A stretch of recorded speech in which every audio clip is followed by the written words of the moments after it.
Hi, and welcome to the Luminaries In and Out of Sect podcast, a show about the moon and how astrologers embody and relate to it. My name is SP Hall, and I'm your host. Today we are doing something a little bit different. So this is a mini-series entitled What Makes an Astrologer, which came about as a result of the comments that Rob Hand made on a recent Astrology Podcast episode about significations in the birth chart of a professional astrologer. The link to this episode is in the show notes. Therein, Rob Hand makes a bit of an offhand comment saying, "The 11th sign from the lot of fortune is a place of acquisition. People," and here he's referring to Project Hindsight, "started looking at their charts, and an awful lot of people had one of the following things true. The lot of fortune was in a sign ruled by Mercury, or Mercury was in the sign of the lot of fortune, or those same two conditions applied to the place of acquisition, which is the 11th sign from the lot of fortune. And to this day, if I don't find that in a person's chart, I wonder about their credentials as an astrologer. This is for making money by astrology, by the way. It's not for studying it. All you need to study astrology is a good, solid Mercury." In the wake of this episode, there was some commentary about this quote on social media. Being curious about what Hand said myself, I put out a tweet thread looking at these conditions in 5 professional astrologers' charts. And in one way or another, all 5 of these people met Hand's criteria. I've put a link to that tweet thread in the show notes for your reference. In response to that, Michelle, who is Astrospection on Twitter, shared a database of famous astrologers from astroseek.com with me and encouraged me to do more research into this subject. I was reticent, but Mo, who is Astral Tour on Twitter, told me that she'd help me carry out a research project looking at Hand's criteria in famous and or professional astrologers' charts. Mo and I ended up looking at about 90 charts of historical famous astrologers and received input from about 40 contemporary professional astrologers through a Google Form survey. In this series, I will speak with 5 astrologers and thinkers: Cameron Allen, Daniel Norman, Amy Green, Dorje Kirsten, and Ali Olomi, about their thoughts on Rob Hand's comments and other significations they identify in the birth chart that may point to remuneration from astrology. The series will culminate in a conversation between Mo and I where we discuss our research and the conclusions that we've drawn from it. In addition, I plan to release an article on my website after the series airs where I summarize our findings and the thoughts of my guests in this series. Please be sure to subscribe to my website for updates, which is linked in the show notes below. Now for my 5th conversation, the penultimate episode of this series with the astrologer and academic Ali Olomi. In many ways, my conversation with Ali was the culmination of many of the topics put forward by other guests in this series. First off, and referring to astrologers of the medieval Islamicate, he corroborated the criteria put forward by Rob Hand, while adding crucial details and addenda. Furthermore, Ali mentioned looking at the 3rd house, which was mentioned by Cameron Allen. He spoke of the 9th house, which was mentioned by Daniel Norman. He spoke to the importance of the lot of spirit, which Dorje Kirsten and I discussed in depth. And Ali also reiterated points put forward by Amy Green, such as looking at the term lord of the ascendant and midheaven to discern the vocation of the native. But he added enriching texture and detail to discussions of this topic as well. He suggested looking at the dodecatemoria, the 12th part, of the ascendant and the lot of fortune, to glean additional information. Additionally, we discussed looking at the house 11th from the lot of spirit, as well as what planets cast rays there, and Ali outlined the differences between the more mercurial modern astrology from the Saturnian pre-modern astrology. I was really honored to be able to have this conversation with Ali, and to have all of the conversations in this series. Thanks again for joining me, Ali, and for sharing your knowledge and wisdom with us. Please be sure to check out the links to Ali's website and socials below, as well as links to some of the resources that we touch on in our conversation.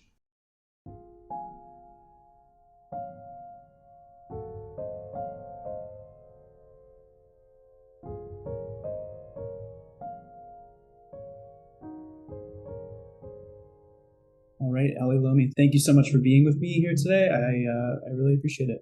How are you doing? Thank you. It's a pleasure to be here. I'm doing well. How about yourself? I'm doing pretty good. As we discussed before we hit record, it's a bit gray today in sunny Southern California, so not loving that, but the sun will come out at some point, I suppose. Yes, I think we jinxed it by bragging about Southern California weather, and now everyone has sent the evil eye our way. Let's hope not. Let's hope not. All right. So, can you give us a brief introduction to yourself and your work? Sure. So my name is Ali Olomi. I am a historian of the medieval Islamic world and the way that it is appropriated and used in the modern Middle East. I specialize in intellectual history, specifically looking at the way in which Muslims imagine the world around them through the monstrous and the entanglements of religion and science, which is a fancy way of saying I work on really occult and random stuff like astrology and jinn. Love it. Wonderful. Thank you for that. And just want to plug right now, you have a Patreon. Do you want to tell us about that a little bit, where people can find more about your work outside of the Academy or concurrently with the Academy? That's very kind of you. I always hate talking about myself and these things. I know, me too, but we got to do it. It's super awkward. But yeah, if people are interested, just patreon.com/headonhistory is where I do mostly translations and things like that. Okay, cool. Yeah, I will link that in the show notes. It's an amazing resource. Become Ali's patron, please. I want you to hear this. I don't know if you've heard me say this on the podcast before. The best money I've spent for astrological education, hands down. That's very kind. I'm not sure about that, but that's very kind. I mean, that's my opinion right now. Yeah, that's how I feel. I feel like it's an amazingly affordable resource for the amount of information and education that you're providing. Accessibility is one of my goals. In the ideal world, I would make all this public. Maybe I will at some point or another. Put it on a website. So we're here today to talk about the Rob Hand comment from his recent interview on the Astrology Podcast. And interesting, we were talking about it a little bit on Twitter, and you were kind of corroborating some of what he was saying, adding some nuance. Can you tell us a little bit about how practices of astrologers or texts from the medieval Islamicate corroborate or maybe go against what Rob Hand commented? Yeah, so I didn't see Rob Hand's interview, though I heard it was a really good one, which is no surprise because Chris Brennan's a good interviewer. But I did hear some of the comments as they were put on Twitter, and the idea is that in some way, shape, or form, Mercury is related to the lot of fortune in a variety of different ways, and that is an indicator of a person who is an astrologer or who will be able to make money from astrology. And this is well corroborated in the medieval Islamic tradition. All the planets have some type of connection to astrology, from Saturn all the way down to the moon.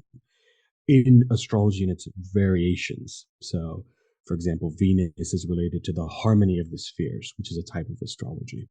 But Mercury, of all the planets, is considered to be the ultimate astrological planet. It is the planet of measurement, it's the planet of divination, and it is the planet of translation, which is what any oracle is at its core, whether you're translating messages from the gods or you're translating messages from the heavens. And so this is pretty well attested that well-placed Mercuries, Mercury in its exaltation, Mercury in the third house, Mercury in the ninth house, Mercury governing the lot of fortune or governing the lot of the hidden, or known as the lot of spirit, is an indication of a person who is an astrologer. Mercury in the cardines, that's the 1st, the 10th, the 7th, and the 4th, also has some indications of astrology, though slight differences. In the 1st house is a person who is more of an oracle, that is that they're able to speak truth. A person in the who has Mercury in the 4th house is more of a person who uncovers secret knowledge. So Mercury is always connected to astrology, but where it's placed and the relationship it has to other planets will introduce all sorts of nuances to what type of astrology, what type of divination that person may be inclined towards. Wonderful. And so I asked you when you had an AMA on Instagram about planets that are conjunct or co-present lots. Yeah. And you confirmed that. So for example, if you have the lot of fortune in, say, Capricorn, and you have Mercury closely conjunct the lot of fortune, Mercury would become a co-ruler of that lot. Yeah, absolutely. Yeah. There's an interesting way in which the medieval Islamic tradition, because it has so many different levels of rulership, that they would introduce Mercury. So it's not just that, you have Mercury in Virgo, which is an ultimate sign of the astrologer, but it could be that Mercury is conjunct the lot of the hidden. It could be that Mercury is the term ruler of the lot. It can even be that the lot is in the Dodaka Moria, or the 12th part of a Mercury ruled sign. So one of the things that they would do is examine if, for example, a placement like the ascendant falls in the Dodaka Moria of Virgo, or if the lot of the hidden falls in the Dodaka Moria of Gemini.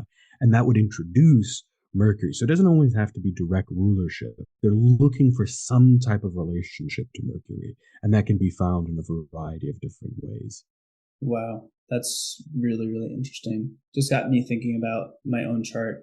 Didn't consider that the dodecatemoria of the ascendant could be an indication, but I mean, obviously, even the term lord of the ascendant could be an indication of a particular type of person or particular skills of the individual. Maybe especially the term lord of the midheaven, the way someone shows up in the world could also be indicative of like a person's profession or their vocation.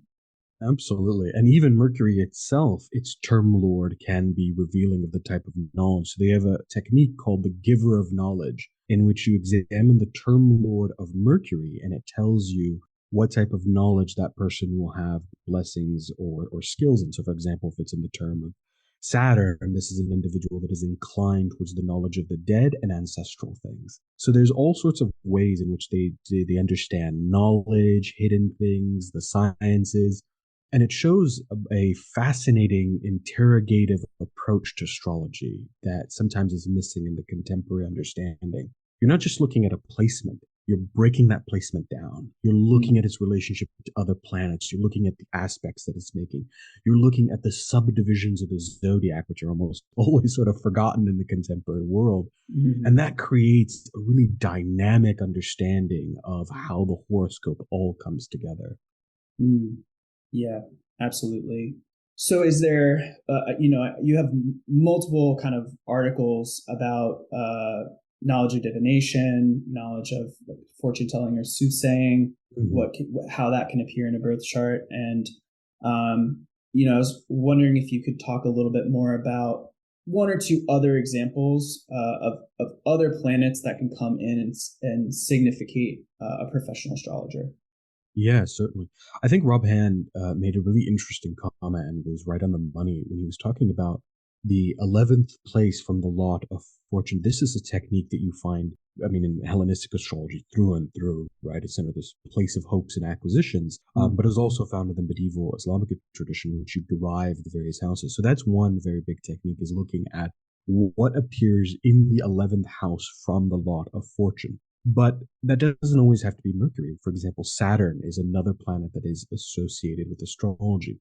The three planets that, like I said, all of them have some connection to astrology, but the three that have the most overt are Jupiter, Saturn, and Mercury. Jupiter, because it is the knowledge of the heavens. It is just knowledge in its philosophical sense. It has a clear connection to divination. Mercury, because it is connected to the oracle, to transcription, and to all the sciences. And astrology was considered a natural science. But Saturn, because it often represents received wisdom. The Arabic astrologers call this tajraba. This is an idea in which knowledge is built not from generation to generation, but century by century. And it is received by every individual who adds a little bit to that little drop, and then that becomes a vast ocean. This is how astrology is understood. And Abu Mashar makes this phenomenal comparison in which he says astrology is a lot like what midwives do. There's a sort of technical aspect of it that you learn.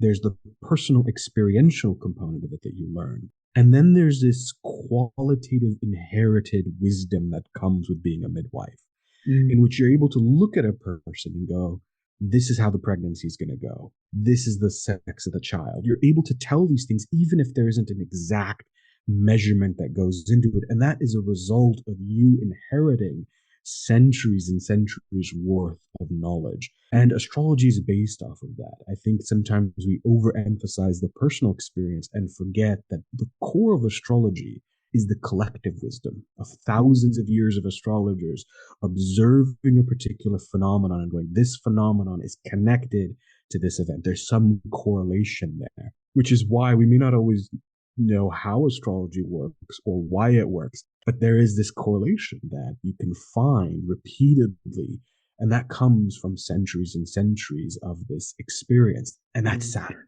That's purely Saturnian. And so you have a placement in which if Saturn is easterly or oriental and it makes aspects to Mercury, that is an indication of a person who will be skilled in the science of the stars, or a person who will be an astrologer. So Saturn, Jupiter, and Mercury are three other planets that show up as indicating some form of astrological knowledge. Those slight differences between them. That is amazingly thought-provoking in terms of astrology as kind of like an inheritance, a heritage, a tradition. I think the question that comes to mind, or a thought that can come to mind, is like, who gets to inherit this thing? Right. Whose tradition is this? And maybe that's a deeper question that we can't really explore here, but I think it's an important question to consider for all of us. Yeah, I think the question of it's a complicated question. Whose inheritance is it? Who has access to it? Is there gatekeepers, for example? How is that inheritance mediated? Because it has to come from somewhere. Right. I think this relates to the relationship between Saturn and Mercury to some extent. Mercury's knowledge is the knowledge of transcription. It's knowledge that can be gleaned from books. It's knowledge that can be gleaned from conversation, and though it's an important form of knowledge. Saturn is ancestral knowledge that is inherited from somebody. And you can see this in the difference between, we would say, pre-modern astrology and sort of early modern. Pre-modern astrology, which includes Babylonian, Hellenistic, Islamic, and Indic, is transmitted through teachers. Right. If you were an astrologer, you at some point or another sit at the feet of an astrologer and learn from them. Abu Mashir starts his training very late. He's in his 40s. He doesn't start practicing until his 50s. He spends 10 years as a student. In the early modern era, that lineage is to some extent broken. It has to be reconstructed, and so it's almost entirely a text-based tradition. From Bonatti to William Lilly, they're reading books and then performing some form of astrology that way. So both of them are astrologies, but they're two slightly different versions of astrology. One is a mercurial type of astrology, and the other is Saturnian. One is transcription, and the other is inherited collective wisdom. Amazing. The one thing I wanted to point out, again, just to add a little bit more complexity to this idea of what makes an astrologer, or how does astrology show up in a person's birth chart.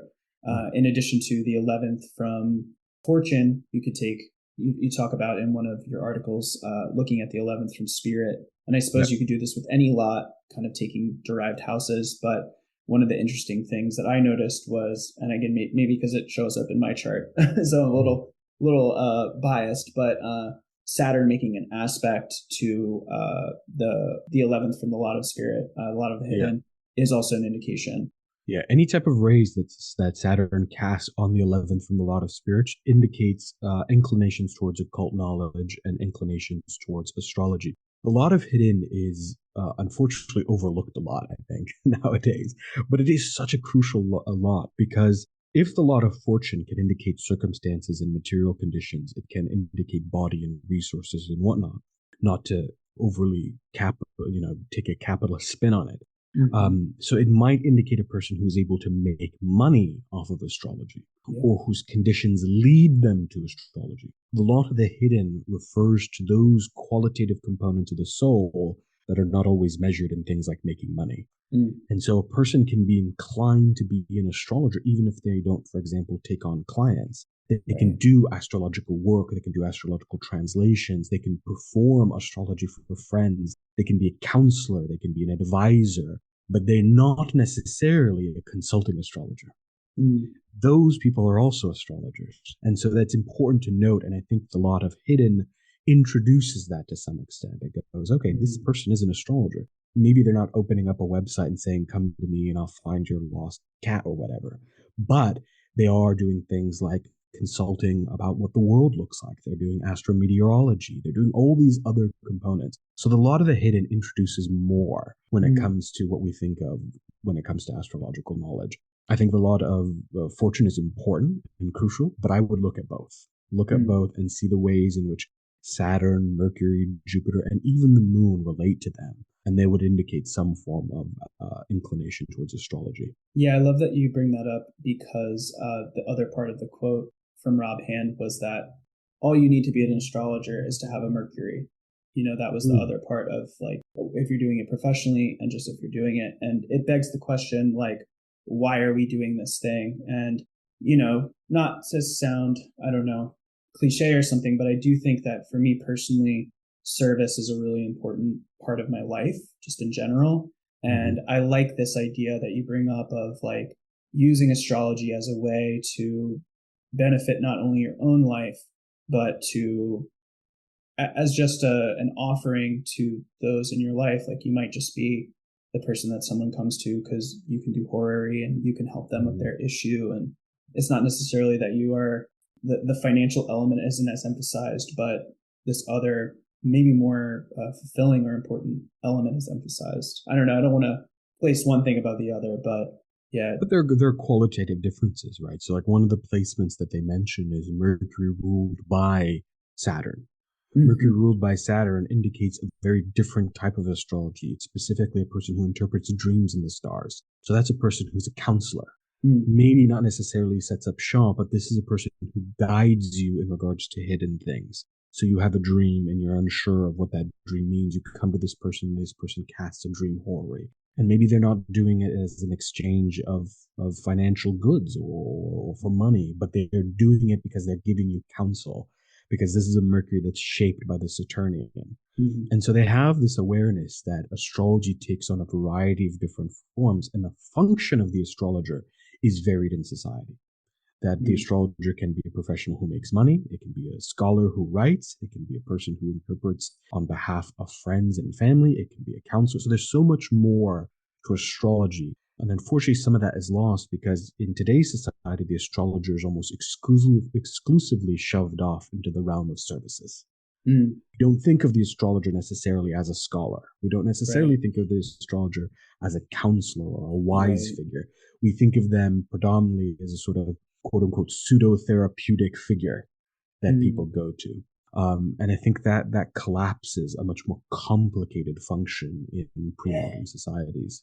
Yeah, absolutely. And to speak to the point that you made about midwifery, I think that brought to mind that even if someone has a well-placed Mercury, for example, has a very good knowledge of astrology, they may not be able to communicate in a way, like there are certain people, I think, who just have a warmth. People tend to feel safe and comfortable with them. And that is like its own, I think, skill in and of itself to like be a person that people want to talk to be a person that people feel safe confiding in. And that's just, I don't think that that's just, oh, you have a well-placed Mercury and you're knowledgeable and you can communicate that well. Yeah, I mean, that really relates to the sort of Saturnian, Jupiterian components of astrology, right? And I think this is why Abu Mashur's comparison to midwives is such a good one. And Charles Burnett talks about how both of those sciences requires this tarjika, this idea that there's a collective wisdom that you inherit. That's the Saturnian. But then there's the personal human connection, which is Jupiter. And to be a midwife, you have to have the Saturnian. You have to have the collective wisdom of all the people that came before you trying various things. This herb does this and this herb does that. Warm water has this effect. But also having the component of knowing what your client needs in that moment, right? Maybe they don't need you to explain all the different complexities of what's going on in their body. Maybe they just need you to let them know it's going to be all right. That comes from the Jupiter. That's the human component, the ability to connect, the ability to be of service to people. And that's why we say Saturn, Jupiter, and Mercury, these three planets have a really strong connection to astrology because you're doing the science of the stars. There's the collective wisdom of the stars. And then there's the ability to be of service through the stars, which is Jupiter. Amazing. Ali, this has been a great conversation. Thank you so much for sharing your knowledge and wisdom. Is Thank there you for anything having me. else? Yeah, absolutely. Is there anything else you want to mention? Is there any question like I haven't asked about this that might be important to speak about or explore? Not that I can think of, only to say that your research is really crucial here, and this is exactly the type of things that we should be doing in astrology, and the study of it is taking these ancient ideas, taking these concepts, and then applying them and seeing how do they fit in our world, what effect does it have on people. In many ways, what it does is it takes astrology from the dry pages and makes it living. It connects it to people. What do people's actual placements tell us? That is the connecting of the collective wisdom to the individual wisdom. So I fully encourage more and more of this type of research and conversation. Amazing. Thanks again, Ali. Appreciate it. Thank you. My pleasure.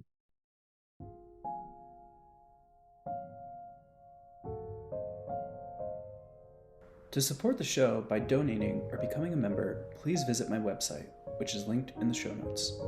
And please subscribe to the show wherever you listen. You can also find me on Instagram and Twitter. See those links in the show notes as well. If you have any questions or feedback on the show, please feel free to contact me via my website or email me at sphallhorary@gmail.com.